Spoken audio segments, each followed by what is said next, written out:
energy of everyday objects to try to find a connection to the afterlife. A woman brings a watch from her late husband, but Ray gets no readings and Podcast just smashes it with a hammer.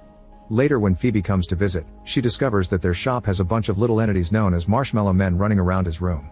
She thinks they're cute, but Podcast smashes one down as he explains they're a plague. Suddenly Nadim enters the shop and the mere sight of his box sends all the marshmallow man running to hide in fear.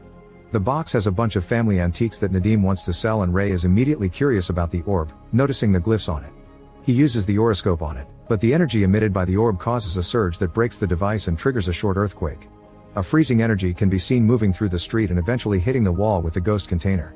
Ray immediately buys the orb and Nadim leaves with the money as fast as possible, noticing the flame on a food cart outside suddenly growing larger than usual for no reason.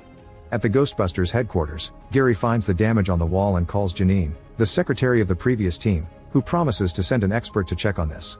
Upstairs, Trevor notices some green slime leaking through the roof and goes to the attic to investigate. He finds a pile of empty food packaging that moves as something naps underneath, so he takes a closer look and is shocked to find Slimer, who jumps out, flies through Trevor, and escapes by passing through the wall. Sometime later, the team gets a ghost alert and leaves on a mission, but they refuse to take Phoebe.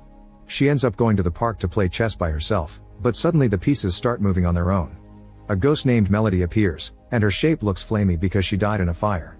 While they play, Melody admits she has very low chances of crossing over because she has unfinished business. The next day, parabiologist Lars comes to check on the damaged wall, and when the unit shakes they confirm the ghosts are trying to get out. Former Ghostbuster Winston brings the original design of the containment unit, which was created by Callie's late father. They conclude the unit is running out of space after 40 years of compiling spiritual waste. Winston also informs them that the blast that caused the earthquake created a rift which could potentially act as a gateway to the other side. Since obviously this building won't hold for long, Winston takes the team to a secret lab